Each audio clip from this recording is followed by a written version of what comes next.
Dear students, আমরা আজকে lodge of motion বা গতিসূত্র এটা নিয়ে আলোচনা করব, পড়ব।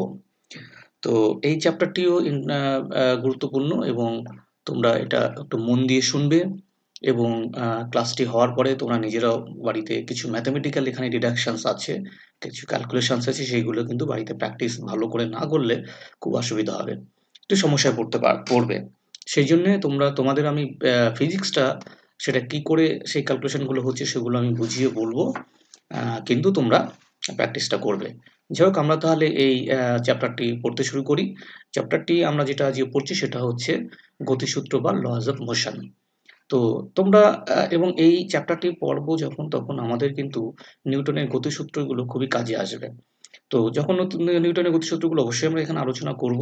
তার আগে আমরা শুধু আমাদের একটু কয়েকটা বিষয় জানতে হবে। সেগুলো হচ্ছে যে বস্তুর স্থির অবস্থা ও গতিশীল অবস্থাটা কি। তো তোমরা জানো যে কোনো একটা বস্তু যদি সময়ের সঙ্গে সঙ্গে তার স্থান পরিবর্তন না করে, সে যদি স্থির থাকে, তাহলে তার যে গতি অবস্থা, সেই বস্তুটি বা সেই কণাটি, তার গতি অবস্থাকে বলা হয় স্থির বা রেস্ট।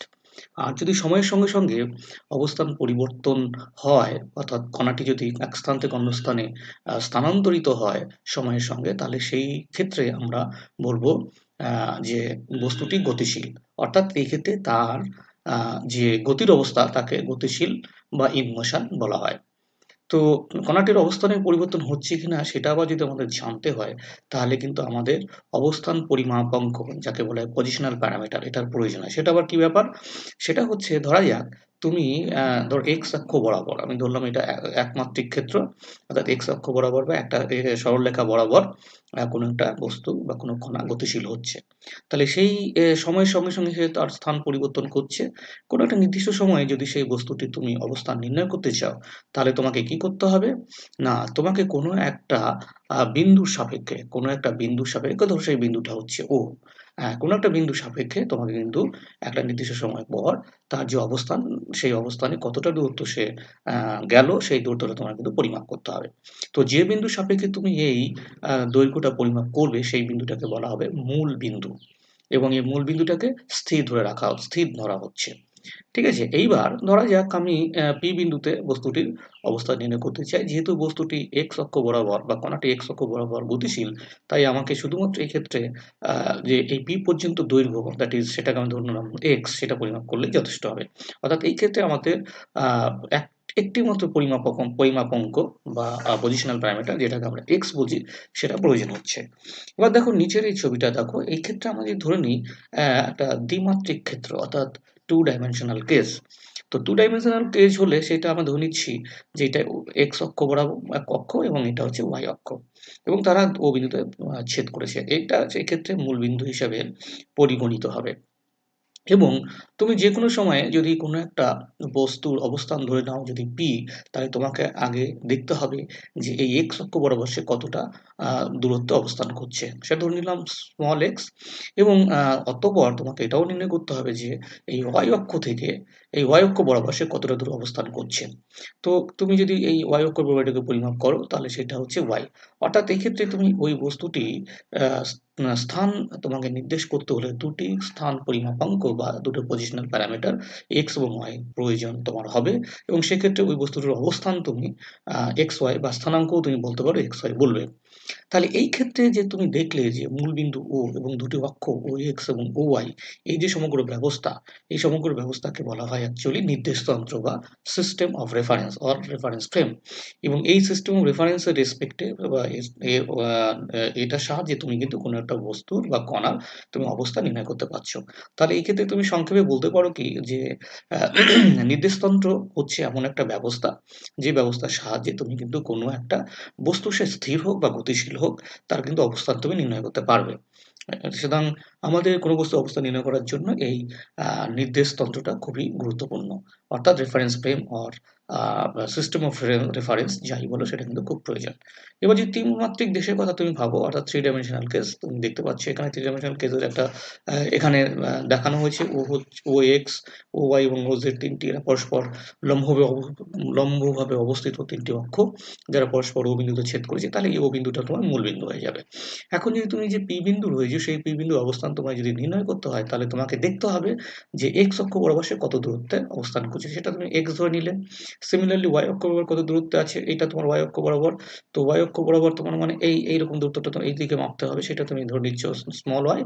আর জেড অক্ষ বরাবর সে কতটা দূর, সেটা যদি জেড হয় তাহলে তার অবস্থান পরিমাপের জন্য ৩টি তোমার স্থান পরিমাপাঙ্ক বা পজিশন প্যারামিটার প্রয়োজন হলো। অর্থাৎ এক্ষেত্রে তুমি স্থানাঙ্ককে এই ৩টিকে এক্স, ওয়াই, জেড থেকে তুমি স্থানাঙ্ক বলতে পারো। ৩টি এক্ষেত্রে তোমার স্থানাঙ্কের প্রয়োজন হলো। সুতরাং এটা একটা 3 ডাইমেনশনাল রেফারেন্স ফ্রেম। এবার আসি আমরা নিউটনের গতিসূত্রগুলিতে। তো নিউটনের গতিসূত্র তোমরা অনেক নিচু ক্লাসেই পড়েছো এবং সবাই ভালো করেই জানো যে ৩টি সূত্র তিনি অবতারণা করেছিলেন। এই ৩টি সূত্রগুলোকে আমরা প্রথম সূত্র, দ্বিতীয় সূত্র এবং তৃতীয় সূত্র এই ৩টি নামে অভিহিত করি। হ্যাঁ, এইবার প্রথম সূত্রের ক্ষেত্রে কি হয়েছিল না, তোমরা জানো যে কোনো একটা বস্তু যদি স্থির থাকে অথবা যদি সে গতিশীল হয়, তাহলে স্থির যে বস্তুটা রয়েছে তাকে তুমি যদি গতিশীল করতে চাও, অথবা যেটা গতিশীল রয়েছে তাকে যদি তুমি স্থির অর্থাৎ থামাতে চাও, তাহলে তোমাকে কিন্তু বাইরে থেকে একটা বল বা প্রভাব তার উপর ফেলতে হবে, তার উপর অ্যাপ্লাই করতে হবে। তো বাইরে থেকে যে প্রভাবটা তুমি অ্যাপ্লাই করছো সেটাকে আমরা বল বলি। অর্থাৎ বাইরে থেকে তুমি যতক্ষণ না পর্যন্ত কোনো বল কোনো বস্তুর উপর প্রয়োগ করছো ততক্ষণ পর্যন্ত কিন্তু তার গতি অবস্থা, সেটা হতে পারে স্থির, হতে পারে গতিশীল, সেটা কিন্তু কখনোই পরিবর্তন হবে না। আর দ্বিতীয় সূত্রটা কি হয়েছিল না, তুমি এই যে বল প্রয়োগ করলে, অর্থাৎ প্রথম সূত্র থেকে তুমি কিন্তু বলের ধারণাটা পাও। ঠিক আছে? আর না এবং এই ক্ষেত্রে এটাও তুমি জানো যে কোনো বস্তু যদি হালকা হয় তার উপর কিন্তু অল্প বল প্রয়োগ করতে হবে। কোনো বস্তু যদি ভারী হয় তার উপর অধিক বল প্রয়োগ করতে হবে। তার মানে এইখান থেকে আমরা এটা বুঝতে পারি যে যেকোনো বস্তুই তার কিন্তু স্থির অবস্থায় থাকার চেষ্টা করবে। সিমিলারলি যদি ভারী একটা বস্তু গতিশীল হয় তাকে কিন্তু তোমাকে অনেক তাকে স্থির করতে তোমার কিন্তু অনেক বেশি বল প্রয়োগ করতে হবে। অর্থাৎ এক্ষেত্রে ভরের উপর নির্ভর করছে। অর্থাৎ যে তুমি বল প্রয়োগ করছো সেটা কিন্তু তার ভরের উপর অবশ্যই নির্ভর করছে। এবং এই যে তার স্থির থাকার বা গতিশীল থাকার যে প্রবণতা কোনো বস্তু, সেটাকে আমরা জাড্যতম বলি। অর্থাৎ এবং এবং এবং এবং আমরা এটাও বুঝতে পারছি যে বেশি ভারী হলে, অর্থাৎ বেশি তার যদি ভর হয় তার কিন্তু জাড্যতমটা বেশি হবে। অর্থাৎ এখান থেকে আমরা এটা বলতে পারি যে কোনো বস্তুর ক্ষেত্রে ভরই তার জড়তা ধর্মের পরিমাপ নির্ণয় করে। এবার আসে যে দ্বিতীয় সূত্র। দ্বিতীয় সূত্রটার ক্ষেত্রে আমরা প্রথম সূত্রের ক্ষেত্রে দেখেছিলাম বলের ধারণা পেয়েছিলাম। আর দ্বিতীয় সূত্র থেকে আমরা কিন্তু বলের পরিমাপটা করতে পারি। এবং তিনি বলেছিলেন যে তুমি যদি কোনো একটা বস্তুর উপর বল প্রয়োগ করো তাহলে ওই বস্তুটা কিন্তু ভরবেগের পরিবর্তন হয়। ভরবেগের পরিবর্তন হয়। ভরবেগটা কি? না, কোনো একটা বস্তুর যে ভর আছে তাকে তুমি যদি তার বেগ দিয়ে গুণ করো তাহলে সেটা ভরবেগ হবে। এবং এই ভরবেগের পরিবর্তনটা তোমার কিন্তু তুমি যে বলটা প্রয়োগ করেছিলে সেই যেদিকে বলের ডিরেকশনটা হয়, দিকটা হয়, যেদিকে বলটা তুমি অ্যাপ্লাই করবে সেই দিকে কিন্তু ভরবেগের পরিবর্তন ঘটবে। আর ২ নম্বর হচ্ছে যে এই ভরবেগের পরিবর্তনটা কিন্তু প্রযুক্ত বল, তুমি বাইরে থেকে যে বলটা প্রয়োগ করেছিলে তার সমানুপাতিক হয়। অর্থাৎ তুমি যদি কোনো বল যদি তুমি P প্রয়োগ করো, আর যদি ত্বরণ যদি বস্তুটির ক্ষেত্রে F হয়, আর তুমি সেক্ষেত্রে কিন্তু ভরবেগের পরিবর্তনটা হচ্ছে তোমার mf হবে। সেটা আমরা পরে প্রমাণ করব mf টা যে ভরবেগের পরিবর্তন। তাহলে প্রযুক্ত বল P is proportional to mf হয়। ঠিক আছে? নেক্সট এবং থার্ড যেটা, সেটা খুবই আমরা মানে আমাদের দৈনন্দিন জীবনেও এটা দেখতে পাই, সেটা হচ্ছে প্রত্যেকটি ক্রিয়ারই সমান এবং বিরোধী প্রতিক্রিয়া থাকে। ঠিক আছে? আকাশে যে রকেটগুলো চলছে, পাখি উড়ছে, এগুলো সবই কিন্তু তৃতীয় গতিসূত্রের একটা ফলাফল এগুলো। এবার আমরা আসি যে তাহলে এইখানে একটা বিষয় তুমি এসো, সেটা হচ্ছে দ্বিতীয় সূত্র থেকে আমরা পেয়েছিলাম যদি কোনো বস্তুর ভরবেগটা p হয় তাহলে ভরবেগের পরিবর্তন সময়ের সঙ্গে কি হবে dp/dt। এবং এই dp/dt এবং আমরা যে বাইরে থেকে বল যেটা পরিবর্তন করছি সেটা f যদি হয় তাহলে f is equal to dp, proportional to dp/dt হয়, কিন্তু আমরা এমনভাবে এক্ষেত্রে proportionality constant বা সমানুপাতিক ধ্রুবককে নির্ণয় করবো যাতে f is equal to dp/dt হয়। ঠিক আছে? এবং এখান থেকে আমি এটাও বলতে পারি, পরে দেখব এই dp/dt actually m into a। কারণ হচ্ছে তুমি dp টাকে তুমি লিখতে পারো mv, কারণ p টা হচ্ছে ভর এবং বেগের গুণফল। তো d of mv, তো m is a constant, so এটা তোমায় কি করবে dv/dt এসে যাবে into m। তাহলে সেই dv/dt হচ্ছে ত্বরণ, সেটা হচ্ছে a, আর তাহলে f equal to ma হয়ে গেল। ঠিক আছে? এবার আমরা আসবো দুটি জড়ত্বীয় নির্দেশতন্ত্রের মধ্যে স্থানাঙ্কের রূপান্তর। দুটো জড়ত্বীয় নির্দেশতন্ত্র মানে যে নির্দেশতন্ত্রগুলো স্থির থাকবে তাদের আমরা জড়ত্বীয় নির্দেশতন্ত্র বলবো। এরকম দুটি জড়ত্বীয় নির্দেশতন্ত্র আছে। ঠিক আছে? একটা হচ্ছে তোমার এক্স, ওয়াই এবং জেড। এটা হচ্ছে ৩টি অক্ষ এবং এক্ষেত্রেও অক্ষগুলি হচ্ছে এক্স প্রাইম ও y prime and z prime. আর এর মূলবিন্দু ও, এর মূলবিন্দু হচ্ছে ও প্রাইম। এবার ধরে নিচ্ছি যে এই যে দ্বিতীয় যে ফ্রেমটি, সেই ফ্রেমটি হচ্ছে এক্স অক্ষ বরাবর ডি দূরত্বে অবস্থান করছে। ডি দূরত্বে অবস্থান করছে, অর্থাৎ এক্ষেত্রে এদের এবং যদি আমরা পি বিন্দু একটা ভাবি, কোনো একটা বিন্দু, তার স্থানাঙ্ক এই দ্বিতীয় যে ফ্রেমটা রয়েছে, দ্বিতীয় ফ্রেমের সাপেক্ষে হচ্ছে x prime, y prime, z prime. তো এখন আমরা চাইছি যে এই যে প্রথম ফ্রেম যেটা আছে, সেই ফ্রেমটার সাপেক্ষে আমরা এই যে পি বিন্দু তার অবস্থান গুলো নির্ণয় করতে চাই, স্থানাঙ্কগুলো নির্ণয় করতে চাই। তো সেটা যদি করতে হয় তাহলে আমরা দেখব যে এক্ষেত্রে এই দ্বিতীয় যে ফ্রেমটি রয়েছে সেটি শুধুমাত্র কিন্তু এক্স অক্ষের দিকেই কিন্তু অগ্রসর, মানে এক্স অক্ষের দিকে অবস্থান করছে। কিন্তু এর ওয়াই অক্ষ বা জেড অক্ষ বরাবর কোনো রকম কিন্তু এই যদি পি বিন্দু ভাবা হয় সেদিকে কিন্তু কোনো রকম সরণ সে ঘটেনি। তার মানে এই ক্ষেত্রে আমরা বলবো যে এই যে জেড প্রাইম বা ওয়াই প্রাইম, এই পজিশনগুলো আমাদের কিন্তু এই অক্ষের ক্ষেত্রেও সমান থাকবে। তাই আমরা লিখলাম y is equal to y prime, অর্থাৎ এই দুটো ফ্রেমের ক্ষেত্রে কিন্তু ওয়াই এবং ওয়াই প্রাইম বা জেড এবং জেড প্রাইম এইগুলো কিন্তু একই থাকবে। কিন্তু যদি এক্স অক্ষ বরাবর তুমি ভাবো তাহলে এটার ক্ষেত্রে এক্স প্রাইম এইখানে বিন্দুটার অবস্থান স্থানাঙ্ক, আর এই নির্দেশতন্ত্র, প্রথম নির্দেশতন্ত্র যেটা রয়েছে সেটা যদি স্থানাঙ্ক এক্স হয় তাহলে তুমি দেখো এইখান থেকে এটা ডি দূরত্ব, ঠিক আছে? আবার এইটা হচ্ছে এক্স প্রাইম, তাহলে এইখান থেকে টোটাল এই পর্যন্ত কতটা দূরত্ব হবে না, ডি প্লাস এক্স প্রাইম, অর্থাৎ তুমি এখান থেকে লিখতে পারো x is equal to x prime plus d. Okay, তো এটা স্থির ছিল। এবার যদি তুমি ভেবে নাও যে একটা স্থির জড়ত্ব নির্দেশতন্ত্র রয়েছে আর একটা নির্দেশতন্ত্র এর সাপেক্ষে একটা ভি বেগ নিয়ে ধনাত্মক এক্স অক্ষের দিকে অগ্রসর হয়েছে। তাই যদি হয় তাহলে ওয়াই সিমিলার, একই রকম ভাবে ওয়াই বা জেড অক্ষ বরাবর এদের কিন্তু স্থানাঙ্কের কোনো রকম পরিবর্তন হবে না। তা সেক্ষেত্রে y is equal to y prime এবং z equal to z prime তুমি এটা লিখে দিতেই পারো। আর থাকলো বাকিটা হচ্ছে তোমার এক্স অক্ষ বরাবর। তো এক্স অক্ষ বরাবর তুমি দেখো যে এই ক্ষেত্রে এটা স্থির ছিল, এটা কিন্তু কিছুটা গতিশীল হয়েছে এবং ধরে নিচ্ছি এটা ভি বেগে এই দ্বিতীয় যে নির্দিষ্ট সেটা অগ্রসর হচ্ছে। তাই ধরুন টি টাইম যদি ধরি, সময়টাকে যদি টি ধরি, টি টাইমে কতটা দূরত্ব যাবে সে হচ্ছে অতিক্রান্ত দূরত্ব হবে কি না বেগ ইন্টু সময়। তো বেগ হচ্ছে ভি এবং সময় হচ্ছে টি। তাহলে এখান থেকে তুমি যে দূরত্বটা গেল সেটা হচ্ছে ভি টি, আর এর স্থানাঙ্ক কত এক্স প্রাইম। তাহলে এটা এখানে যদি স্থানাঙ্ক এর সাপেক্ষে নির্ণয় করতে যাও সেটা হবে x is equal to x prime plus D. বাকিগুলো একই থাকবে, এতে কোনো পরিবর্তন হবে না, তার সেটাই আমরা এখানে লিখেছি। আর একটা কথা হচ্ছে যে এই যে পি বিন্দু বা দ্বিতীয় যে তন্ত্রটা রয়েছে, দ্বিতীয় সিস্টেম রয়েছে, সেই সিস্টেমে গতিশীল যদি হয় তাহলে গতিবেগের একক অক্ষ বরাবর যে বেগের মান, সেটার মানটা যদি আমরা নির্ণয় করতে চাই, সেটা যদি ভি টু হয় তাহলে সেটা হবে এই অক্ষের সাপেক্ষে, অবশ্যই প্রথম নির্দেশতন্ত্রের সাপেক্ষে। তাহলে ডি এক্স বা এখানে কতটা দূরত্ব গেছিল এক্স, কত টাইম ধরলাম ডিটি টাইমে। তো ডিটি টাইমে যদি ডিএক্স দ্রুত এক্স অক্ষ বরাবর অতিক্রম করে তাহলে ডিএক্স বাই ডিটি হবে বেগ, that is equal to d dt of x এর ভ্যালুটা এখান থেকে বসাও, x prime plus vt, that is equal to dx prime plus dt plus v. Okay, এইবার এটা আমরা পেলাম। নেক্সট হচ্ছে যদি একটা কাজ করি যে যেহেতু এক্স প্রাইম তন্ত্র মানে দ্বিতীয় তন্ত্রটি পি বিন্দুর তন্ত্রের সাপেক্ষে পি বিন্দু স্থানাঙ্ক, সুতরাং এক্স প্রাইম সময়ের সাপেক্ষে ধ্রুবক, অর্থাৎ তারপরে আমরা যদি ধরে নিচ্ছি যে তোমার দ্বিতীয় যে এই নির্দেশতন্ত্রটা, এখানে কিন্তু নির্দেশতন্ত্রটার বস্তুটা স্থির আছে কিন্তু এই সাপেক্ষে এটা গতিশীল আছে, তাহলে এই নির্দেশতন্ত্রের ক্ষেত্রে তোমার কি হচ্ছে না, এই বস্তুটা স্থির থাকার জন্য এই ক্ষেত্রে বেগটা কি হবে ডিএক্স বাই ডিটি, কারণ অতিক্রান্ত দূরত্ব বাই সময়। তাহলে dx প্রাইম বাই dt এই ক্ষেত্রে বেগ এবং সেই বেগটা ইকুয়াল টু 0 হবে। তাই আমরা এখানে দেখতে পেলাম dx prime by dt is equal to 0। তার মানে আমরা এখান থেকে যে v ক্যালকুলেট করছি, v হচ্ছে dx prime by dt plus v। তার মানে তোমার এই ক্ষেত্রে সেটা শুধুমাত্র এই vটাই দাঁড়াবে। ঠিক আছে? আচ্ছা, মানে যেটা এবার হচ্ছে কিন্তু একটা বিষয় আছে, সেটা হচ্ছে যে তোমার এই যে দ্বিতীয় অক্ষ যেটা মানে দ্বিতীয় নির্দেশতন্ত্র যেটা, এই নির্দেশতন্ত্রের ক্ষেত্রে কিন্তু এই যে এই z অক্ষ বরাবর বা y অক্ষ বরাবর কিন্তু কোনো রকম স্থান পরিবর্তন হচ্ছে না। তো এই ক্ষেত্রে স্থান এই দূরত্বগুলো কিন্তু ফিক্সড থাকবে, অর্থাৎ ধ্রুবক থাকবে। তাহলে সময়ের সঙ্গে ওদের পরিবর্তনটা কিন্তু কিছুই হবে না। তার মানে সেক্ষেত্রে y অক্ষ বরাবর দূরত্ব dy প্রাইম বাই dt বা z অক্ষ বরাবর বেগ যেটা dz প্রাইম বাই dt, এগুলো কিন্তু সবই শূন্য হয়ে যাবে।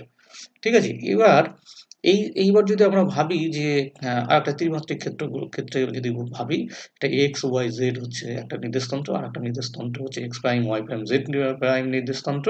তো এইটা যদি এই ক্ষেত্রে যদি এটা ত্রিমাত্রিক ক্ষেত্র আমরা যদি ভাবি, তার ক্ষেত্রে আমরা যেটা করব সেটা হচ্ছে যে এই x এই সাপেক্ষে যদি অবস্থান যদি x হয় পি বিন্দুর, আর এটা এই তন্ত্রের সাপেক্ষে যদি x প্রাইম হয়, তাহলে আমরা এখান থেকে লিখতে পারি x is equal to x prime plus x1। তো x1টা হচ্ছে তোমার এক্ষেত্রে কি না, প্রথম ক্ষেত্রে a তন্ত্র যদি তন্ত্র 1 সাপেক্ষে x1 y1 স্থানে থাকে, তখন প্রথম তন্ত্রের সাপেক্ষে p বিন্দুর স্থানাঙ্ক। এই তন্ত্রটা মানে এইখানটাই, এটা যদি x1 y1 হয় তাহলে, ঠিক আছে? তো আমাদের এটার প্রয়োজন, এটা অতটা দরকার নেই। আমাদের এই পর্যন্ত হলেই ঠিক আছে। অথবা এই যে এই ক্ষেত্রে তুমি দেখতে পেয়েছিলে যে মেইনলি এই ৩ টে বিষয় যে x x prime plus vt, y y prime, z z prime, অথবা উল্টোভাবে যদি তুমি এখান থেকে x প্রাইমটা লেখো তাহলে কি হবে, সেটা x মাইনাস vt হবে। দেখো এখান থেকে x prime is equal two x minus vt। এই যে সমীকরণগুলো এইগুলোকে কিন্তু তোমার জড়তীয় নির্দেশতন্ত্র যেটা, সেই নির্দেশতন্ত্রে কিন্তু স্থানাঙ্ক পরিবর্তনের সমীকরণ নামে পরিচিত, এবং এটা গ্যালিলিয়ান ট্রান্সফরমেশন বলা হয় এটাকে। গ্যালিলিওর স্থান পরিবর্তনের সমীকরণ বলা হয় তাকে। এইগুলো দরকার নেই। এবার তুমি আসো, নেক্সট হচ্ছে এটাই বলা হয়, এই যে গ্যালিলিও রূপান্তর সমীকরণ বলা হয় এগুলোকে। এবার হচ্ছে আমরা নেক্সট যেটা পড়ছি যে কণা সমষ্টির গতিবিদ্যা। কণা গতিবিদ্যা কি? তোমরা দেখেছো যে যখন একটা কণার অবস্থান সময়ের সঙ্গে যদি পরিবর্তন না হয় তখন তাকে আমরা বলি স্থির ধরে নিই। আর যখন কণাটি গতিশীল হয়, সময়ের সঙ্গে সঙ্গে স্থান পরিবর্তন করে তাকে গতিশীল বলে, এটা তুমি আগেই জেনেছো। তাই কোনো একটা কণার উপর এক বা একাধিক যদি বল প্রয়োগের ফলাফল নির্ণয় যদি করতে হয়, যে বিষয়টিতে করব, যে বিষয়ে নির্ণয় করার যে বিষয়, সেই বিষয়টাকে বলে বলবিদ্যা। অর্থাৎ একটা কণা রয়েছে, কণাটার উপর তুমি অনেক রকম যদি অনেকগুলো যদি বল প্রয়োগ যুক্ত হয়, তাদের ফলাফলগুলো তুমি বিচার করবে, যে বিষয়টির সাহায্যে সেই বিষয়টাকে বলা হয় বলবিদ্যা। এবার একাধিক বল প্রয়োগের ফলে কণাটি স্থির থাকলে কণার অবস্থাকে আমরা বলবো স্থিতাবস্থা বা ইকুইলিব্রিয়াম। তুমি অনেকগুলো বল প্রয়োগ করছো, তারপরে যদি কণাটা কোনো রকম তার অবস্থান পরিবর্তন না করে, তখন তার অবস্থানকে আমরা বলবো স্থিতাবস্থা। আর শুধুমাত্র স্থিতাবস্থায় থাকা কণার বিষয়ে চর্চা যেটা করা হয় তাকে স্থিতিবিদ্যা বা স্ট্যাটিস্টিক্স বলা হয়। স্থির থাকার যে চর্চাও হয় যেটার সাহায্যে। আর যদি গতিশীল হয়, যদি স্থান পরিবর্তন হয়, তখন তাকে আমরা জানি গতি অবস্থাকে গতি বলা হয়, এবং গতি বস্তুর উপর বল প্রয়োগ করার ফলে বিভিন্ন বল তুমি অ্যাপ্লাই করলে তার ফলে তার যদি গতির অবস্থা তুমি যখন স্টাডি করবে, সেই সম্বন্ধীয় যে জ্ঞান, তাকে সে যে বলবিদ্যা তাকে গতিবিদ্যা বলা হয়। আর গতিবিদ্যা ২ রকমের হয়ে থাকে, একটা শুদ্ধ গতিবিজ্ঞান আর একটা হচ্ছে চলবিজ্ঞান বা চলগতিবিদ্যা। শুদ্ধ গতিবিজ্ঞানটা কি? না, শুদ্ধ গতিবিজ্ঞানে শুধু সময়ের সাপেক্ষে কোনো বস্তুর সরণ, বেগ, ত্বরণ এই সমস্ত বিষয়গুলোই কিন্তু আলোচনা করা হয়। হ্যাঁ? অন্য কোনো সেক্ষেত্রে যে কোনো বস্তুর উপর বল প্রয়োগ করলে তার গতির কি পরিবর্তন হবে, সরণের কি পরিবর্তন হবে, বা তোমার ত্বরণের কি পরিবর্তন হবে, সেইগুলো কিন্তু আলোচনা করা হয় না। শুধুমাত্র সময় তুমি এপ্লাই সময়ের সঙ্গে সঙ্গে তুমি সরণ বা বেগ বা ত্বরণ এইগুলো পরিবর্তনগুলো তুমি শুধুমাত্র এইগুলোই বিচার করবে। যে বিদ্যার সাহায্যে, যে বিজ্ঞানের সাহায্যে তাকে শুদ্ধ গতিবিজ্ঞান বলা হয়। এবং এই শুদ্ধ গতিবিজ্ঞানের ক্ষেত্রে তোমরা জানো যে কোনো বস্তু অতিক্রান্ত দূরত্ব যদি r হয়, আচ্ছা, আর যদি বস্তুটির বেগ যদি v হয়, t সময়ে তার অতিক্রান্ত দূরত্ব হচ্ছে r is equal to v into t। আর যদি কোনো বস্তু যদি তোমার একটা সমত্বরণ নিয়ে চলে, সেটা যদি a বলি, তার প্রাথমিক বেগ যদি v হয়, u হয়, এবং অন্তিম বেগ যদি v হয়, তাহলে v is equal to u plus at। এগুলো তোমরা আগেই জেনেছো। আবার অন্যভাবে বলতে পারি, যদি ত্বরণ যদি a হয় আর u যদি প্রাথমিক বেগ হয়, t সময়ে সে যে দূরত্ব অতিক্রম করবে কণাটি, সেটা হবে ut plus half at square. আবার এটাও একটা সমীকরণ, আমরা এটা জানি যে অন্তিম বেগ তার স্কয়ার যদি হতো প্রাথমিক বেগ স্কয়ার প্লাস 2 ত্বরণ a ইনটু দূরত্ব s। এবার আমরা চলবিজ্ঞান বা কাইনেটিক্স বা চলগতিবিদ্যা বা কাইনেটিক ডাইনামিক্স। তো এই অংশে কি হয়, গতিশীল যে কণাটি রয়েছে সেই গতির সঙ্গে তার গতির, তার উপর যে বল প্রয়োগ করা হচ্ছে বাইরে থেকে, যদি বল প্রয়োগ করি, বল প্রয়োগ করার ফলে আমরা জানি নিউটনের দ্বিতীয় গতিসূত্রে তার কিন্তু ভরবেগের পরিবর্তন হবে। ভরবেগের পরিবর্তন হওয়া মানেই তার কিন্তু বেগের পরিবর্তন হবে। অর্থাৎ এইগুলো নিয়ে যখন আলোচনা করবো, এই ক্ষেত্রে তার মানে এক্সটার্নাল একটা ফোর্স, এক্সটার্নাল একটা এজেন্সি থাকবে। ঠিক আছে? তো সেই বিষয় নিয়ে যখন আমরা আলোচনা করব, যে গতিবিদ্যার সাথে তাকে চলগতিবিদ্যা বলবো। এবং এখানে একটা কথা তুমি জেনে রাখো, যেটা আগেও বলা হয়েছে, যে তুমি নিউটনের এটা দ্বিতীয় গতিসূত্র ছাড়া কিছুই নয়, যে বাইরে থেকে বল প্রযুক্ত করেছো, এর ফলে বস্তুটির ভরবেগের পরিবর্তনটা কি হবে, যদি p যদি ভরবেগ হয়, dp/dt হচ্ছে ভরবেগের পরিবর্তনের হার। এবং এই ভরবেগের পরিবর্তনের হারটা, আর যেখানে p টা আবার তুমি জানো, ভরবেগ মানে হচ্ছে m into v। ঠিক আছে? ভরবেগের পরিবর্তনের হার হচ্ছে তোমার f এর সমান। বা এখান থেকে তুমি এটাও লিখতে পারো, যেহেতু এই সমীকরণে তুমি যদি লেখো m আর v এর মান বসাও, তাহলে dp/dt that is equal to m into dv/dt। এবার dv/dt is equal to তুমি জানো অ্যাক্সেলারেশন বা ত্বরণ, so f is equal to m into a। এটা তুমি দ্বিতীয় সমীকরণ জানো। এবার আমরা আসি কণা সমষ্টির গতিবিদ্যা বা dynamics of a system of particle. তো তুমি আমরা ধরে নিচ্ছি দুটো আমাদের বস্তু বা কণা আমরা যদি ধরে নিই, সেই কণাগুলো ত্রিমাত্রিক দেশে আমরা তাদের বিবেচনা করছি। সেটা একটা হচ্ছে এ আর একটা হচ্ছে বি, এবং এক্স ওয়াই এবং জেড এই তিনটি হচ্ছে অক্ষপর সংলগ্নভাবে অবস্থিত, এবং ওটা হচ্ছে তাদের কেন্দ্রবিন্দু বা মূল বিন্দু বা অরিজিন। এইবার আমরা ধরে নিচ্ছি যে এ বস্তুটির উপর F1 বল প্রয়োগ করা হয়েছে এবং বি বস্তুটির উপর F2 বল প্রয়োগ করা হয়েছে। ঠিক আছে? এবং আমরা আরও ধরে নিচ্ছি যে F1 কণাটি A কণার উপর এবং F2 এটা তো বলেই দিলাম। আর ধরে নিচ্ছি t সময়ে A এবং B কণার তাৎক্ষণিক সমান। আমরা ধরে নিচ্ছি যে t যদি একটা সময় ধরে নিই, সেই সময়ে তোমার হচ্ছে এই যে A বস্তু তার তাৎক্ষণিক সরণ হচ্ছে r1, এবং B বস্তুটা রয়েছে বা কণাটি রয়েছে তার তাৎক্ষণিক সরণ হচ্ছে r2। তো এটা যদি হয় তাহলে আমরা এখান থেকে বলতে পারি, কি বলতে পারি না, তোমার হচ্ছে এই যে ত্বরণ, ত্বরণটা A1 টা হবে, এই A1 এটা কিন্তু ভুল করে এরা এখানে লিখেছে, M1 টা হবে না, এটা M1 টা হবে না, এটা হবে ত্বরণ A1 টা হবে। ত্বরণ যদি হয় তুমি জানো বেগের পরিবর্তন। আর বেগের পরিবর্তনটা কি? বেগ হচ্ছে যদি এটা আর যদি তোমার R1 যদি তোমার তাৎক্ষণিক সরণ হয়, তাহলে dr1/dt এইটা হবে বেগ। আবার সেই বেগের পরিবর্তন হবে ddt দিয়ে আবার তাকে dt সাপেক্ষে কতটা পরিবর্তন হলো, অর্থাৎ ddt of dr1/dt। তার মানে সেটা অ্যাকচুয়ালি d2r1/dt², এই m1 টা কিন্তু এক্ষেত্রে থাকবে না। ঠিক আছে? সিমিলারলি যদি আমরা দ্বিতীয় কণাটি এটার কথা ভাবি, এর ক্ষেত্রে ত্বরণ যেটা হবে সেটা হচ্ছে a2 m2 এখানে থাকবে না, d2r2/dt²। ওকে? সো এইবার আমরা এখান থেকে যদি লিখি যে আমরা নিউটনের যদি দ্বিতীয় গতির সূত্রের কথা ভাবি, তাহলে আমরা অলরেডি যেমন দেখো এই সমীকরণটাতে পেয়েছিলাম এখানে যে F is equal two ma। এখন দুটো বস্তু রয়েছে, একটা বস্তুর উপর F1 যদি বল হয় আর একটা বস্তুর উপর যদি F2 হয়, প্রথম বস্তুটার ত্বরণ যদি d2r1 হয় বাই dt², দ্বিতীয়টার আমরা দেখলাম d2r2/dt²। এখানে কিন্তু এই m গুলো কিন্তু থাকবে না, বি ভেরি কেয়ারফুল। আর তাহলে F1 টা হবে, ভর ইনটু ত্বরণ। ঠিক আছে? তার মানে m1 হচ্ছে ভর প্রথম বস্তুটার, আর তার ত্বরণ হচ্ছে d2r1/dt²। আর দ্বিতীয় বস্তুটার ক্ষেত্রে হচ্ছে m2 ভর এবং d2r2/dt² হবে। ওকে? এইটা এটা আমরা ক্যালকুলেট করলাম। এক্ষেত্রে আমরা ধরে নিয়েছিলাম যে এই যে দুটো কণা নিয়েছি, এই কণাগুলো কিন্তু নিজেদের উপর কোনো রকম একে অপরের উপর কোনো রকম আকর্ষণ বিকর্ষণ বল বা কোনো রকম প্রভাব বিস্তার করে না। কিন্তু যদি কণাগুলো ২ বা ততোধিক গতিশীল কণা যদি নিজেদের মধ্যে পারস্পরিক ক্রিয়া প্রতিক্রিয়াজনিত একটা বল প্রয়োগ করে, অর্থাৎ এই যে কণাগুলো রয়েছে এরা নিজেদের মধ্যে যদি ক্রিয়া প্রতিক্রিয়া ঘটায়, তাহলে সেক্ষেত্রে কিন্তু এই যে সমীকরণগুলো এইগুলো কিন্তু একটু পরিবর্তিত হয়ে যাবে। এবং সেই ক্ষেত্রে এই কণা সমষ্টি বা তখন কণাগুলোকে একসঙ্গে কণা সমষ্টি বা সিস্টেম অফ পার্টিকেল হিসেবে আমাদের ধরতে হবে, এবং তাদের গতিবিদ্যাকে কণা সমষ্টির গতিবিদ্যা সেক্ষেত্রে বলতে হবে। মানে যদি কণাগুলোর মধ্যে নিজেদের মধ্যে কোনো রকম ক্রিয়া প্রতিক্রিয়াজনিত কোনো বল কাজ করে সেই ক্ষেত্রে, এবং সাধারণ ক্ষেত্রে সেটাই হয়ে থাকে। তো অনেক এবং যে ক্ষেত্রগুলোতে ক্রিয়া প্রতিক্রিয়া বলগুলো থাকে সেগুলো নিয়ে আমরা এখন আলোচনা করব। তো ধরে নিচ্ছি এরকম দুটো কণা A এবং B রয়েছে, তাদের ভরগুলো, এইটা প্রথম কণাটার ভর হচ্ছে A হচ্ছে প্রথম কণা, তার ভর m1, দ্বিতীয় কণাটার ভর হচ্ছে m2। এবার বাইরে থেকে আমরা একটা যদি বল F প্রয়োগ করি, তাহলে দেখা যাবে তারা উভয়েই একই ত্বরণ নিয়ে এই x অক্ষ বলের দিকে সেটা গতিশীল হচ্ছে। এবং এই বলটা যখনই প্রথম কণাটির উপর প্রযুক্ত হয়ে প্রথম কণাটা কিন্তু দ্বিতীয় কণাটির উপরে একটা বল প্রয়োগ করবে, এবং নিউটনের তৃতীয় সূত্র অনুযায়ী দ্বিতীয় কণাটিও প্রথম কণাটির উপর একটা বল প্রয়োগ করবে।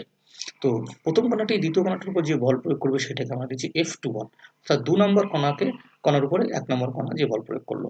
সিমিলারলি আমরা ধরে নিচ্ছি যে ১ নম্বর কণাটির উপরে ২ নম্বর কণাটি যে বল প্রয়োগ করলো সেটা হচ্ছে F12, মানে ১ এর উপর ২ যে বল প্রয়োগ করলো। ঠিক আছে? তো এটা যদি হয়, এবার আমরা যেটা করতে চাই যে এবার আসুন দেখা যাক যে এখন হচ্ছে যে তোমার ফ্রি বডি প্রবলেম বা মুক্ত বস্তুর সমস্যা এই নিয়ম অনুযায়ী এই কণাটির উপর কিন্তু দুটি বল প্রযুক্ত হয়। কি দুটি বল প্রযুক্ত হয়? একটা হচ্ছে বাইরে থেকে বল F প্রযুক্ত হলো, আর দ্বিতীয়টা হচ্ছে এই যে তৃতীয় বস্তুটা রয়েছে সে কিন্তু যে F12 এই বলটা প্রয়োগ করেছিল। তুমি যদি এই দুটো সিস্টেমকে দুটো কণাকে একসঙ্গে ধরো, তাহলে এটা কিন্তু এদের ইন্টারনাল ফোর্স বা এদের হচ্ছে আভ্যন্তরীণ বল। কিন্তু যদি এদের আলাদা করে ভাবো, তাহলে এর উপর কিন্তু একটা বাহ্যিক বল F12 প্রয়োগ করছে বি কণাটি, আর বাইরে থেকে বলটা হচ্ছে F। তাহলে এই যে এ কণাটি তারপর মোট বল কত হবে না, দেখো এই বলটির ডিরেকশন হচ্ছে এই আর এই বলটার ডিরেকশন হচ্ছে এই, দিকগুলো বিপরীত, তাহলে এই বল মাইনাস এই বল হবে। অর্থাৎ এই ক্ষেত্রে এ কণাটির উপর যে তোমার বল রেজাল্টেন্ট বল লব্ধি বল যেটা কাজ করবে সেটা হচ্ছে F মাইনাস F12 এবং এইটা তুমি জানো এই বলটা আবার কি হবে, এর ভরবেগের পরিবর্তন, এইটার ভরবেগের পরিবর্তন। তো এর ভর যদি m1 হয় আর এ যদি এর ত্বরণ হয়, আমি প্রথমেই বলে দিয়েছি, তাহলে সেটা হচ্ছে m1a। অর্থাৎ এখান থেকে m1a is equal to F minus F12 এটা লিখবো। সিমিলারলি তুমি যদি দ্বিতীয় বস্তুটি কণাটির কথা ভাবো, তার উপর কিন্তু যে বলটা প্রযুক্ত হচ্ছে অনলি সেক্ষেত্রে F21 প্রযুক্ত হচ্ছে। তো যদি F21 অনলি প্রযুক্ত হয় তাহলে সেক্ষেত্রে তার ভরবেগের পরিবর্তন, তার ভর হচ্ছে m2 আর আমরা ধরে নিয়েছি দুজনেরই একই ত্বরণ নিয়ে চলেছে, তাহলে সেটা হচ্ছে a, that is equal two F21।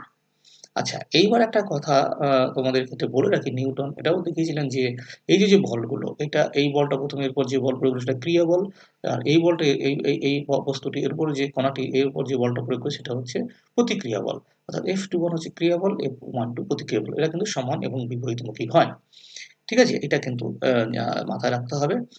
আর সেই জন্যে তাই যদি হয় তাহলে আমরা F21টা একটা ক্রিয়া বল, এটাকে যদি আমরা পজিটিভ ভাবি তাহলে F12টা নেগেটিভ, উল্টো যদি বিপরীতমুখী হয়, তাই নেগেটিভ হওয়ার জন্য F12 ছিল মাইনাস F12 এবং সেই মানটা আমরা কিন্তু এখানে বসাচ্ছি। তো এই সমীকরণে ছিল F minus F12, actually F12 হচ্ছে ইটসেলফ আর নেগেটিভ একটা ফোর্স, তাহলে মাইনাস অফ মাইনাস F12 তার মানে সেটা প্লাস হয়ে গেল।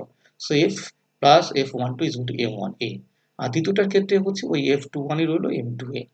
ঠিক আছে, যদিও কণা সমষ্টির উপর দুদিক থেকে যদি এবার আমরা ভাবি, এই কণা সমষ্টি দুটো কণাকে একসঙ্গে ধরে নিয়েছি, এইটা এই বাইরে থেকে প্রথমটার উপর F1 বল প্রয়োগ করা হয়েছে আর F2 বলটা দ্বিতীয়টির উপর প্রয়োগ করা হয়েছে। ঠিক আছে, আর বাকি যেটা সেটা একই রকম আছে, যে এই বি কণাটির উপরে প্রথম কণাটি F21 বল প্রয়োগ করলো আর প্রথম কণাটির উপরে হচ্ছে F12 বল প্রয়োগ করেছে।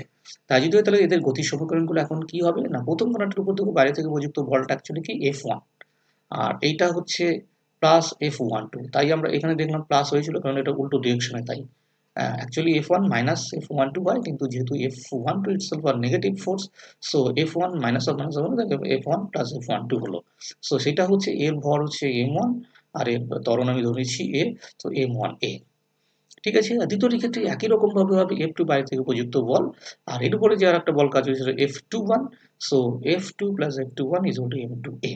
তাহলে এবার কি করে এই দুটো সমীকরণকে আমরা যোগ করতে চাইছি, তাহলে কি হবে F1 plus F12 plus F2 plus F21 that is equal to M1 plus M2 into A। এটা কিন্তু বুঝতে কোনো অসুবিধা হওয়ার কথাই নয়। এইবার হচ্ছে নিউটন এর সূত্র থেকে আমরা নিউটনের থেকে জানি, গতিসূত্র থেকে আমরা জানি বা ওটা হয় কি হয় না, এই যে দুটো বল F12 এবং F21 এরা কিন্তু পরস্পর সমান এবং বিপরীতমুখী, এবং বিপরীতমুখী হওয়ার জন্য তাহলে F12 যদি পজিটিভ হয় তো F21 নেগেটিভ, তো সেইটা আমরা F21টাকে পজিটিভ উল্টোভাবে এটাও হতে পারে, F21 যদি পজিটিভ হয় F12 নেগেটিভ, তাহলে এই দুটো আবার সমান, তাহলে এরা পরস্পরকে কিন্তু ক্যান্সেল আউট করে দেবে, কেটে যাবে। F1 প্লাস F2 এখানে এই সমীকরণ থেকে থাকবে is equal to M1 plus M2 into A। এই হচ্ছে অ্যাক্সেলারেশন বা ত্বরণ। সো F1 F2 দুটি বাহ্যিক বল প্রয়োগের ফলে কণা সমষ্টির ত্বরণ তুমি এবার যেটা পাবে সেই এটা হবে এই সমীকরণ থেকে বার করো, A is equal to F1 plus F2 by M1 plus M2। Okay, so এটা পেলাম, that is equal two capital F, যে Fটা কি না F1 plus F2 যোগফল আর M1 plus M2 হচ্ছে ক্যাপিটাল F। এটাই হলো, এইটা স্ট্যান্ডার্ড ফর্ম এলো। সো এইখান থেকে আমরা যেটা করব যে যাই হোক আমরা এটা আমরা ফাইনালি পেলাম। কিন্তু দেখো এই সমীকরণগুলো আগেও করা আছে, সেটা হচ্ছে এই সমীকরণটা, জাস্ট এই দুটো সমীকরণ, এই যে F1 plus F1 to M1A R F2 plus F21 M2A, এই দুটো সমীকরণকে আবার এখানে নেওয়া হয়েছে, এখানে একটু লিখলাম, এই দুটো সমীকরণকে লিখেছি। এবার টি সময়ে কণা দুটির তাৎক্ষণিক অবস্থান ভেক্টর আমরা আগেই ধরে নিয়েছি R1 এবং R2 যদি হয়, তাহলে ত্বরণ এই A1 ত্বরণটা হবে d2 R1 by dt square, একই রকম ভাবে A2 ত্বরণটা হবে d2 R2 by dt square. So এইখান থেকে আমরা লিখতে পারি যে ফার্স্ট সমীকরণ এটা থেকে লিখতে পারি F1 plus F12 is equal to M1, এই M1টা এখানে, আর A1টা হচ্ছে d2 R1 by dt square. আবার একই রকম ভাবে এই F2 plus F21টাকে লিখতে পারি M2, দেন হচ্ছে d2 R ভেক্টর হবে d2 R by dt square. So এইগুলো কিন্তু তুমি ভেক্টর হিসেবে লিখবে কারণ দুটো ভেক্টর যোগফল, so d2 R1 vector by এক্ষেত্রেও d2 R2 ভেক্টর হবে। তাহলে তাই যদি হয় তাহলে এগুলো সবগুলো যোগ করি F1 plus F12 plus F21 F2 that is equal to M1, then d2 R, এইগুলো সব ভেক্টরে মিস করেছে ওরা দিতে। So d2 R1 vector by dt square plus M2 d2 R2 vector by dt square. এবার তোমরা জানো আগে দেখে নিয়েছি যে f1 to f2 দুটো সমান এই দুটো ক্যান্সেল আউট করে যাবে, শুধু এখন পড়ে থাকলো f1 আর f2 that is equal to প্রথমটা থেকে m1 d2 r1 vector by dt square plus m2 d2 r2 vector by dt। এই লাইন আবার ঠিক করেছে, এইগুলো তোরা কিন্তু ভেক্টরগুলো দিতে নোটেশনগুলো দিতে মিস করেছে। সো নো প্রবলেম, তোমরা এটা একটু খেয়াল করে করবে। সো আমরা উপরে এখান থেকে বল সমষ্টি তাহলে কি হলো, কণা সমষ্টির উপর মূল বাহ্যিক বলটা আছে f1, f2 এটাকে যদি আমরা f দিয়ে প্রকাশ করি তাহলে f is equal to m1 d2 r1 vector by dt square, just এই সমীকরণটাই প্লাস m2, এটা কিন্তু ইকুয়াল না, এটা ইনটু হবে m2 into d2 r2 vector by dt square. এটা প্রিন্টিং মিস্টেক এগুলো। So m2 into this. So এখান থেকে আমরা একটা কাজ করতে পারি, এই এই একটা কাজ করি, সেটা হচ্ছে যেহেতু এই m1 আর m2 এগুলো তো ভর, এগুলো তো স্থির, ঠিক আছে, ধ্রুবক রাশি, তাহলে আমরা এগুলো কিন্তু এই d2 বাই dt স্কয়ারের মধ্যে দিয়ে দিতে পারি। তার মানে আমরা এটা থেকে লিখতে পারি d2 by dt square into mr1, আর এটা d2 by dt square into mr2 লিখতে পারি। সো d2 বাই dt স্কয়ারটা যদি আমরা বাইরে লিখি তাহলে ভেতর পড়ে থাকবে m1 r1 plus m2 r2, এগুলো সব ভেক্টর রাশি, কিন্তু মিস করেছে, এগুলো সব ভেক্টর রাশি। সো এখান থেকে আমরা লিখতে পারি ইকুয়াল টু, আমরা জাস্ট এই সমীকরণ যেটা পেলাম এই সমীকরণকে m1 প্লাস m2 দিয়ে উপরে গুণ করব, নিচে ভাগ করব, তাই করেছি। m1 প্লাস m2 দিয়ে উপরে গুণ করেছি আর নিচে যে m1 প্লাস m2 লিখলাম, আর উপরে যে রাশিটা d2 by dt square m1 r1 plus m2 r2 এটা রয়ে গেছে। সো এখান থেকে আমরা পেলাম f is equal to m1 plus m2 d2 by dt square, আর এটা হচ্ছে এখান থেকে এটা বাইরে নিলাম আর এখানে কি পড়ে থাকলো। এবার দেখো m1 m2 যেহেতু আবার ধ্রুবক, তো একেও আবার কিন্তু dt by dt square d2 by dt স্কয়ারের মধ্যে ঢুকিয়ে দিতে পারি, নো প্রবলেম, কোনো প্রবলেম হবে না। সো এখান থেকে d2 হলো dt স্কয়ার হলো m1 r1 vector plus m2 r2 vector by m1 plus m2। তো এই যে রাশিটা, এই রাশিটার ক্ষেত্রে দেখো এইটার মাত্রা কি হবে, এটা ভরের মাত্রা, এটা দৈর্ঘ্যের মাত্রা, এটা ভরের মাত্রা দৈর্ঘ্যের মাত্রা, সেটা অ্যাকচুয়ালি ভর এবং দৈর্ঘ্যের মাত্রার গুণফল, আর এটা শুধুমাত্র ভরের মাত্রা। তাহলে ভরের মাত্রা কেটে গেলে এটা দৈর্ঘ্যের মাত্রা হবে। অর্থাৎ এই যে রাশিটি m1 r1 plus m2 r2 by m1 plus m2, এই রাশিটির মাত্রা কিন্তু একটা অবস্থান ভেক্টর নির্দেশ করবে, অর্থাৎ দৈর্ঘ্যের অবস্থান ভেক্টর অবস্থান ভেক্টর নির্দেশ করবে, এবং সেই ভেক্টরটাকে তুমি যদি r ধরো তাহলে r তুমি লিখতে পারো r is equal to m1 r1 vector plus m2 r2 vector by m1 plus m2। এবং তখন তুমি এই সমীকরণ থেকে f সমীকরণ থেকে লিখবে এই সমীকরণটা থেকে লিখবে f is equal to m1 plus m2 then d2 r by dt square, যেখানে তোমার আবার যদি m1 প্লাস m2 কে তুমি ক্যাপিটাল M ধরো, যেটা হচ্ছে এই দুটো ভরের যোগফল, so f is equal to m d2 r by dt square হয়ে গেল। এবং এক্ষেত্রে তোমাকে বলেই দিয়েছি r ইজ ইকুয়াল টু হচ্ছে এইটা m1 r1 vector plus m2 r2 vector by r1 plus r2, এইটাকে বলা হয় তাৎক্ষণিক অবস্থান বলা হয়। এবং এটা হচ্ছে দুটো বস্তু যে তুমি নিয়েছো, সেই বস্তু তুল্য যে কণা বা দুটো কণা নিয়েছো তাদের তুল্য ভর m এর কিন্তু তাৎক্ষণিক অবস্থান r। ঠিক আছে, সুতরাং দুটি গতিশীল কণার ভর m1 এবং m2 এবং তাৎক্ষণিক অবস্থান যথাক্রমে r1 এবং r2 এ যদি হয়, তাহলে নিউটনীয় বল সমীকরণের সাপেক্ষে একটি কণার তুল্য ভর, এই দুটো কণার পরিবর্তে তুমি একটা কণা এখন ভাবো, তাহলে সেই কণা সমষ্টির তুমি কিন্তু অবস্থান হবে এইটা, এই যে এটাই হবে। ঠিক আছে, এবং এই যে তুমি পেলে যে কণা সমষ্টির এই তুল্য অবস্থান, অর্থাৎ যে অবস্থান তুমি পেলে তাকে অ্যাকচুয়ালি ওর ভর কেন্দ্র বলা হয়, সেন্টার অফ মাস বলা হয়। ঠিক আছে, তাহলে যদি তুমি দুটো বস্তু তোমাকে দেওয়া হয় m1 এবং m2, তাতে যদি তাৎক্ষণিক অবস্থান r1 এবং r2 হয়, তাহলে তাদের তুমি তাৎক্ষণিক ভরকেন্দ্রের যে অবস্থান তুমি কিন্তু সেটা ইজিলি নির্ণয় করতে পারবে এই সমীকরণ থেকে, অর্থাৎ r is equal to m1 r1 vector plus m2 r2 vector by r1 plus r2। এখানে এটা ভুল লিখেছে, r1 প্লাস r2 না, এটা m1 প্লাস m2 হবে, m1 প্লাস r2। এগুলো তোমরা কিন্তু যখন পড়বে খাতায় করবে তখন ক্যালকুলেশনগুলো ঠিকঠাক করে করবে, সব প্রিন্টিং মিস্টেক করেছে। সো কণা সমষ্টির তাহলে যেটা হলো, এবার কণা সমষ্টির মোট ভরকে যদি একটা তুল্য ভর ধরা হয়, সেই তুল্য ভরটা m, তাহলে তার আমরা তাৎক্ষণিক যে অবস্থান সেটাও পেয়ে গেছি r।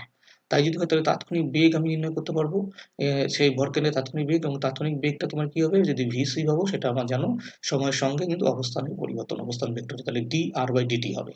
তো dr বাই dt মানে এই সমীকরণটাকে তুমি এবার t এর সাপেক্ষে ডিফারেন্সিয়েট করো, তাহলে প্রথমে m1 ধ্রুবক রইলো, দেন dr1 বাই dt হলো, দেন m2 ধ্রুবক dr2 বাই dt হলো, আর নিচে হচ্ছে m1, এটা কিন্তু r1 r2 নয়, এটা m1 m2 m1 plus m2। ঠিক আছে, এবং এই যেটা পেলে তুমি এটাকে তুমি কণা সমষ্টির তাৎক্ষণিক বেগ বলবে।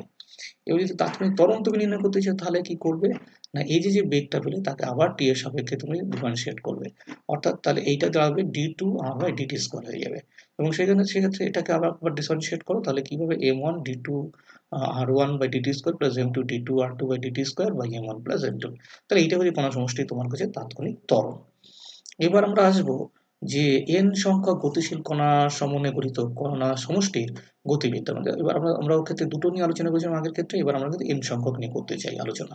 তো সেটা ক্ষেত্রে আমরা ফার্স্ট আমরা ৩ টের কথা আগে ভাবি। এখানে ৩ টে বস্তু কণা রয়েছে A ১ নম্বর, ২ নম্বর এবং ৩ নম্বর।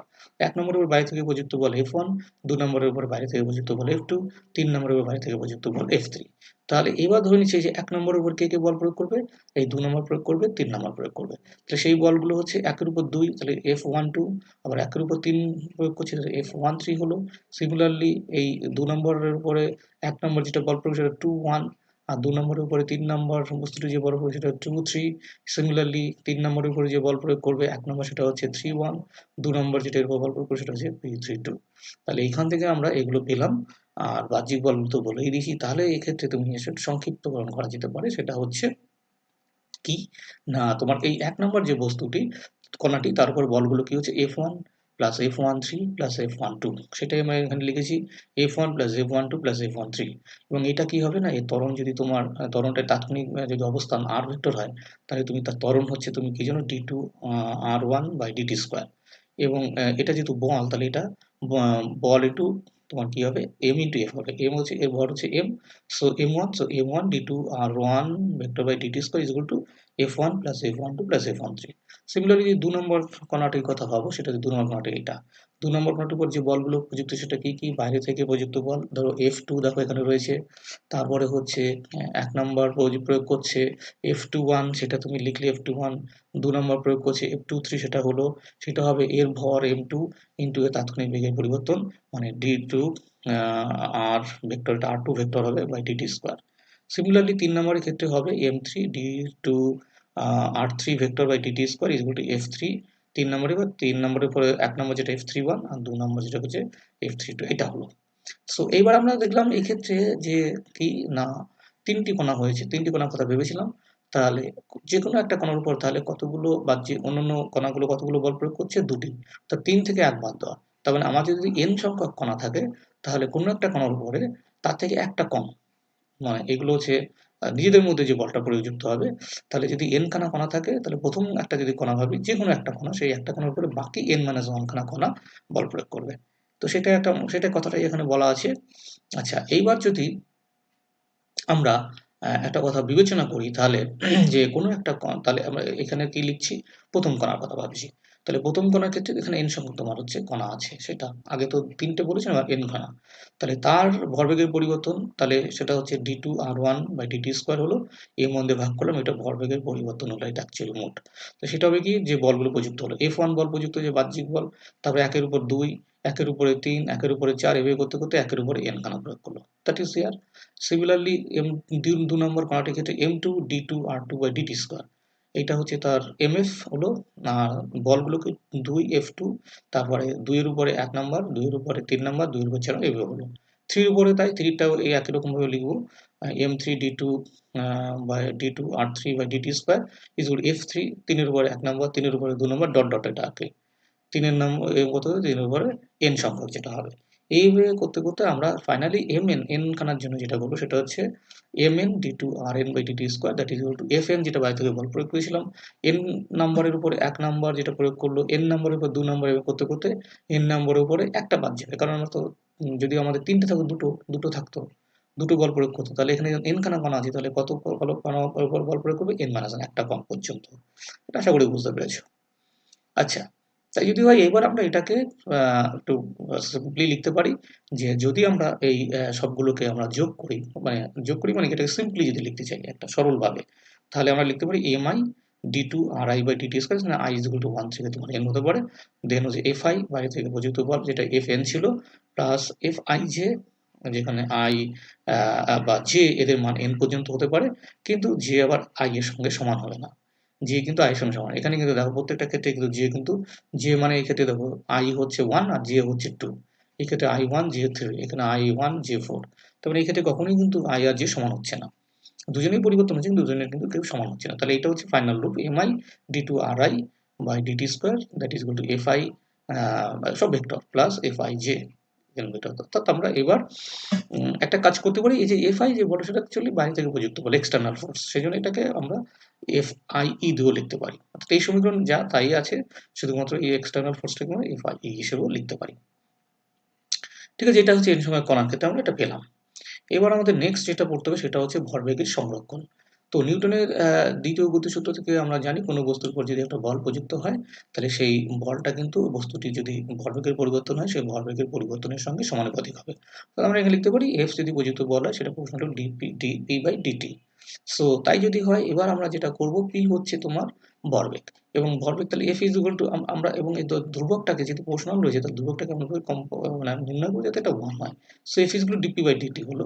এবার তুমি P জানো কি? P হচ্ছে ভরবেগ। ভর ইনটু বেগ। সো M হচ্ছে ভর, বেগ হচ্ছে v। সো তুমি লিখতে পারো ddt of mv হলো। Okay, no problem here. So m এখানে বস্তুর ভর এবং v হচ্ছে তাৎক্ষণিক ভর, এটা বলে দেওয়া হয়েছে। এবার m যেহেতু একটা ধ্রুবক তুমি তাহলে আবার m ইনটু dv/dt এরকম লিখতে পারো। সো এখান থেকে f তুমি লিখতে পারো এই যে f এর যে সমীকরণ f is equal to dp/dt এটা তুমি অলরেডি পেয়ে গেছো। এবার যদি বাইরে থেকে যে প্রযুক্ত বল f যদি 0 হয় তাহলে তুমি এখান থেকে লিখতে পারো dp/dt is equal to 0। এবং কোনো একটা যদি রাশির ডেরিভেটিভটা যদি 0 হয় তাহলে সেই রাশিটা কনস্ট্যান্ট হয়, ধ্রুবক হয়। সো এক্ষেত্রে থেকে p তুমি ধ্রুবক লিখতে পারো। অর্থাৎ এক্ষেত্রে তুমি বললে বাইরে থেকে যদি বল প্রযুক্ত না হয় তাহলে তোমার কি বলবে কোনো বস্তুর কোনো বস্তু কণার তোমার মোমেন্টাম বা ভরবেগ যেটা সেটা কিন্তু অপরিবর্তিত থাকে। ভরবেগের কোনো পরিবর্তন হয় না। অর্থাৎ বাইরে থেকে প্রযুক্ত বল যদি কোনো বস্তু প্রযুক্ত না হয় তাহলে সেই বস্তুটার ভরবেগের কোনো পরিবর্তন হয় না এবং এটাই ভরবেগের সংরক্ষণ সূত্র নামে পরিচিত। অর্থাৎ ভরবেগের সংরক্ষণ সূত্রটা কি? বাইরে থেকে যদি কোনো বল কোনো বস্তুর উপর প্রযুক্ত না হয় তাহলে বস্তুটির ভরবেগ সর্বদা একই রকম থাকে। ঠিক আছে? সো এইটাই হচ্ছে। এবার যদি ভরবেগ তাহলে আমরা এখান থেকে আরেকটু লিখতে পারি। আমরা জানি F is equal to m into dv/dt এই যে সমীকরণটা পেয়েছি। তো m into dv/dt হয়েছে। এবার F যদি 0 হয় তাহলে আমরা এই সমীকরণ থেকে লিখতে পারি m into dv/dt সেটা 0 বা dv/dt সেটাও কিন্তু 0 লিখতে পারি এখান থেকে যদি m একটা ধ্রুবক রাশি।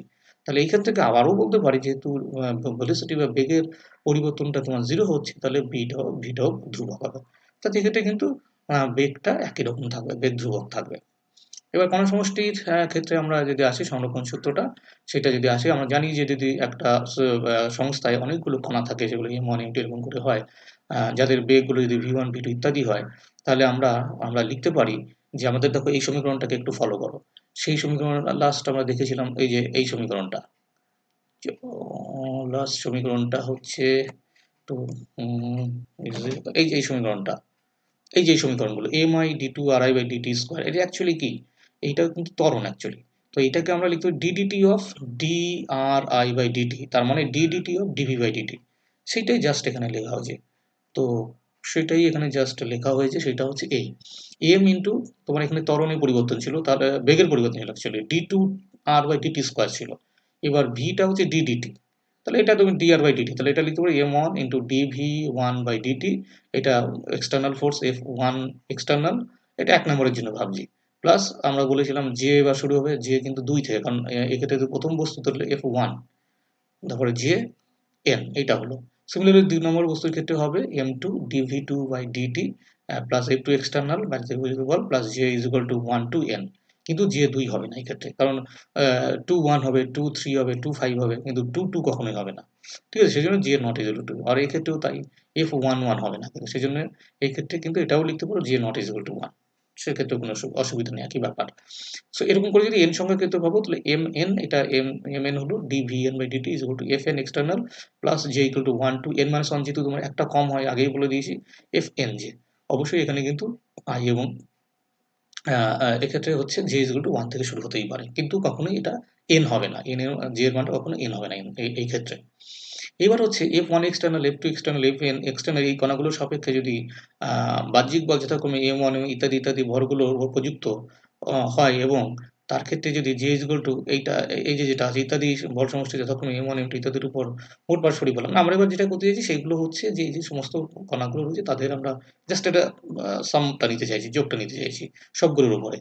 তাহলে সবগুলো যদি আমরা যোগ করি তাহলে i is equal to 1 to n mi dvi by dt এটা হচ্ছে মোট ভরবেগের পরিবর্তন।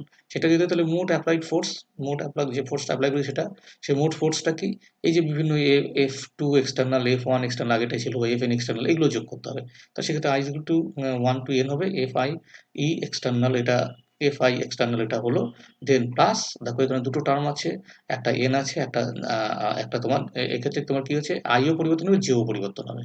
তাহলে সেই ক্ষেত্রে মানে এখানে তো যেহেতু রয়েইছে এখানে, কিন্তু এই এনটা কিন্তু আবার আই এ আমি ধরে নিচ্ছি, আই এর মানটা যখন এক থেকে করতে করতে এখানে এন হবে তখন এটা হলো। সেই জন্য এটা i is equal to 1 to n, j is equal to 1 to n, f i j হলো যে নট ইজ ইকুয়াল টু 1। এই হলো। এইবার হচ্ছে যে নিউটনের তৃতীয় গতির সূত্র অনুযায়ী এই যে বলগুলো এফ আই যেগুলো মানে F12, F21, F32 বা F23 এই যে বলগুলো, এই বলগুলো মানে পারস্পরিক যে বলগুলো সেইগুলো কিন্তু তাদের সমষ্টি কিন্তু শূন্য হয়। অর্থাৎ এই রাশিটা কিন্তু শূন্য হয়ে গেল। তাই যদি হয় তাহলে আমরা এই সমীকরণ থেকে লিখতে পারি I is equal to 1 to n mi dvi by dt, that is equal to I is equal to 1 to n fi external। অর্থাৎ যখন কণা সমষ্টিতে কোনো বাহ্যিক বল প্রযুক্ত হয় না, কোনো বাহ্যিক বল প্রযুক্ত যখন হবে না, তখন আমরা লিখতে পারি এই বলটা অ্যাকচুয়ালি কিন্তু 0। আর এই বলটা যদি 0 হয়ে যায় তখন কিন্তু আমরা এইখান থেকে লিখতে পারি sum over I equal to 1 to n mi dvi by dt is equal to 0। বা এখান থেকে তুমি লিখতে পারো যে যেহেতু m টা ধ্রুবক তাই I is equal to 1 to n ddt of mi vi is equal to 0 লিখতে পারো, বা I is equal to 1 to যদি n করো, আর এই যে mi vi টা তুমি জানো হচ্ছে pi, এটা ভরবেগ, ভর এবং বেগের গুণফল, dpi by dt that is equal to 0। So যদি f is equal to 0 হয় তাহলে তোমার এই dpi by dt some over গুলো 0 হবে, মানে dpi by dt এইগুলো বা dp1 by dt dp2 by dt এইগুলো যে প্রত্যেকটা 0 হতে হবে কোনো কথা নেই, কিন্তু তাদের যোগফলটাকে 0 হতে হবে। অর্থাৎ dp1 by dt plus dp2 by যেহেতু সাম ওভার রয়েছে এখানে, তো এদের আলাদা করে 0 হতে হবে এমন কোনো এটা কোনো আবশ্যিক শর্ত নয়, কিন্তু তাদের যোগফলগুলোকে কিন্তু সমান হতে হবে, 0 হতে হবে। অর্থাৎ dp1 by dt plus dp2 by dt plus এরকম করে dpn by dt এগুলো 0 হবে। তাই যদি তার মানে এখান থেকে আমরা বলবো যদি এখান থেকে আরেকটুখানি লিখতে পারি, সেটা হচ্ছে ddt আমি যদি নিই তাহলে এইগুলোকে p1 plus p2 plus p3 plus dot dot pn equal to 0 এরকম লিখতে পারি, যেখানে এই রাশিগুলো হচ্ছে p1 plus p2 plus dot pn হচ্ছে কণা সমষ্টির মোট ভরবেগ, এবং সেই মোট ভরবেগকে যদি ক্যাপিটাল P দিয়ে আমরা নির্দেশ করি তাহলে এখান থেকে লিখতে পারি ddt of capital P is equal to 0। এবং ডেরিভেটিভ অফ কোনো একটা রাশির যদি মান 0 হয় তাহলে সেই রাশিটা ধ্রুবক হয়, তাহলে ddt of p is equal two যদি 0 হয় তাহলে এখান থেকে আমরা বলতে পারবো p একটা ধ্রুবক। মোট তার মানে কণার মোট ভরবেগ p that is equal two p1 plus p2 ইত্যাদি pn, এটা কিন্তু তোমার ধ্রুবক হবে, অর্থাৎ বাইরে থেকে বল প্রযুক্ত না হলে মোট ভরবেগ কিন্তু সংরক্ষিত হয়, মোট ভরবেগ একই রকম থাকবে। এবার হচ্ছে কণা সমষ্টির মোট ভরবেগের একটু ব্যাখ্যাটা আবার আমরা জানবো। অলরেডি আমরা জেনেছি এই আগের সমীকরণটা থেকে যে মোট ভরবেগ যেটা p হচ্ছে p1 plus p2 plus pn পর্যন্ত।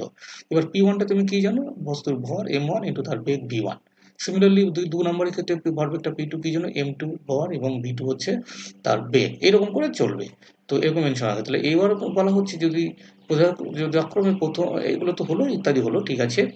এইবার হচ্ছে তাহলে এই পিটা কি হবে, যেহেতু p1 plus p2 plus p3 সবগুলো যোগফল, তাহলে এখান থেকে লিখতে পারবো প্রথমটার জন্য m1 v1 ভেক্টর, দেন m2 v2, তারপরটা এরকম করতে চললো mn vn হবে। বা এখান থেকে তুমি লিখতে পারো এবার v1টা কি dr1 বাই dt লিখতে পারো, অর্থাৎ বেগের পরিবর্তন। সো এটা থেকে লিখতে পারো m1 dr1 by dt plus m2 dr2 by dt, এবং করতে করতে এটা mn drn বাই dt হলো। সে এখানে R1 R2 ইত্যাদি তুমি বলতে বলো, জানো এগুলো কি প্রথম দ্বিতীয় ইত্যাদি কণাগুলোর কিন্তু তাৎক্ষণিক অবস্থান। সো এখান থেকে p ইজ ইকুয়াল টু তুমি একটা কাজ করতে পারো, সেটা p এই সমীকরণ থেকে তুমি এসো যে m যেহেতু ধ্রুবক, ভরগুলো ধ্রুবক, তাহলে এটা লিখতে ddt of m1 r1 vector then ddt of m2 r2 vector plus dot dot ddt of mn rn হলো। এবার তুমি যেটা করছো যে এই যে ডান পক্ষ পেলে ডান পক্ষ উপরে নিচে m1 plus m2 plus dot dot mn এই যে রাশি, এই রাশিটা দিয়ে উপরেও গুণ করলে নিচেও তুমি নিচেও ভাগ করবে, মানে উপর নিচে দুটোকে তুমি এটাকে গুণ করলে নিচে তোমার ভাগ করতে হবে। তাই হলো এই রাশিটা তাহলে p ইজ ইকুয়াল টু লিখলাম m1 plus m2 plus dot dot mn হলো, তাহলে ভাগ করবো m1 plus m2 plus dot dot mn, ঠিক আছে। আর এই রাশিটাকে এখানে লিখে দিলাম, ঠিক আছে। যেখানে এবার একটা কাজ হচ্ছে কি m1 plus m2 plus mn ইত্যাদি হচ্ছে কণাটির মোট ভর, সেটাকে যদি আমরা m ধরি তাহলে p ইজ ইকুয়াল টু হবে এইটা হচ্ছে মোট ভর m হলো।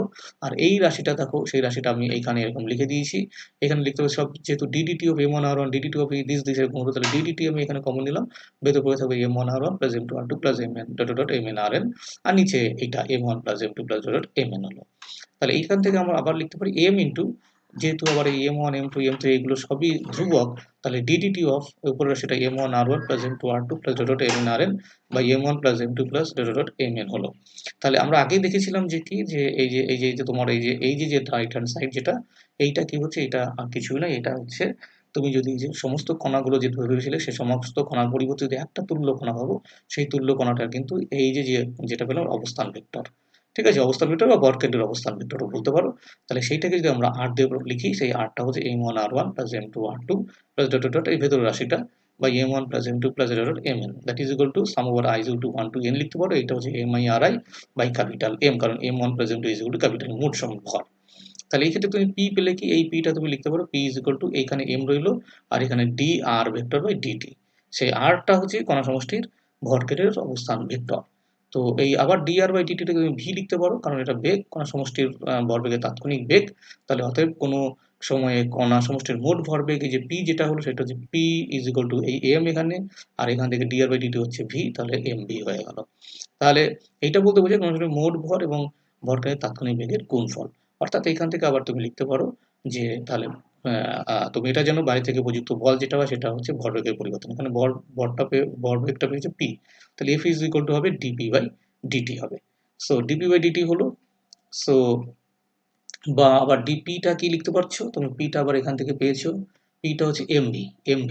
জাস্ট সেই মানটা আবার এখানে বসালে যে F is equal to m, তাহলে p টা হচ্ছে m into dp by dt। m হচ্ছে কণা সমষ্টির মোট ভর আর v হচ্ছে কণা সমষ্টির বেগ।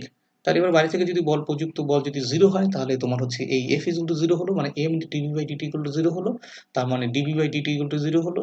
আর ডেরিভেটিভ অফ যদি কোনো একটা রাশির ডেরিভেটিভ যদি 0 হয়, তাহলে সেই রাশিটা ধ্রুবক হয়। অর্থাৎ dv by dt is equal to 0 হওয়া মানে হচ্ছে v is equal to ধ্রুবক। অর্থাৎ বাহ্যিক বলের অনুপস্থিতিতে কিন্তু কণা সমষ্টির ভরবেগের কণা সমষ্টির মোট ভরবেগ কিন্তু ভরকেন্দ্রের বেগ কিন্তু ধ্রুবক হবে। ভরকেন্দ্রের বেগটা কিন্তু ধ্রুবক হবে। সুতরাং এই চ্যাপ্টারে অনেক ক্যালকুলেশন আছে। তোমরা কিন্তু ক্যালকুলেশনগুলো ভালো করে কেয়ারফুলি করবে, প্র্যাকটিস করবে বারবার, তবেই কিন্তু সবটি একদম তোমাদের কাছে ক্লিয়ার হয়ে যাবে। এবং কিছু ক্ষেত্রে পেইন্টিং মিস্টেক সেগুলো একটু খেয়াল রাখবে। সুতরাং এটাই আমাদের ক্লাসের শেষ। তোমরা আশা করি বুঝতে পেরেছো, মন দিয়ে সব দেখবে।